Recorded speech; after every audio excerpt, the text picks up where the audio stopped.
My name is Nicole, I'm a tea writer and educator, and I'm here to help you learn more about tea. In my last video, I announced that I've written a book. It's called the Tea Recipe Book, and I thought it might be fun to make one of my favorite recipes. It's so easy, it barely qualifies as a recipe, but it's also the one I make most often because of that.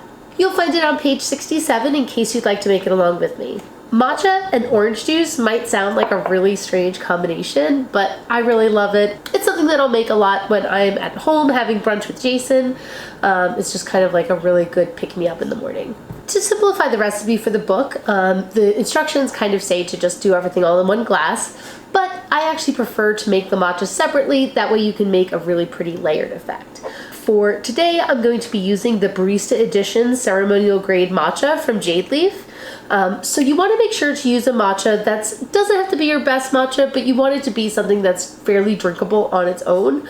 If your matcha is low quality, it's just not going to make the drink taste very good. So what you'll need, I just grabbed a little bottle of orange juice from the pharmacy. You can use whatever kind of orange juice you like. I'm not a fan of pulp, so I always get pulp free. So you'll need a chuan to mix your matcha in. You'll also need a chasen or a milk frother to stir your matcha. You'll also need a glass with some ice. I really like to use a stemless wine glass. It just feels a little extra fancy. First, you'll want to sift your matcha. That helps keep it from clumping up and makes it froth really well. This sifter is meant for sifting matcha, but you can also use an old tea strainer if you don't have one. Next, you'll add in your water. For making this drink, I like to make it somewhere between usucha and koicha, so a little thicker than you would for a normal bowl of matcha, but not quite super thick. That way it'll still mix nicely with the orange juice.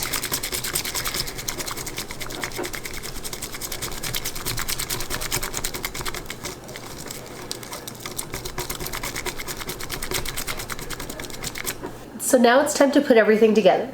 Add about a cup of orange juice to your glass. The ice is optional, but I find that it really helps keep it nice and cold and also helps with keeping it layered when you're pouring the matcha in. Now, you can pour your matcha over the back of a spoon. I also find that it works well enough to just pour slowly, so that way the matcha sits on top of the orange juice.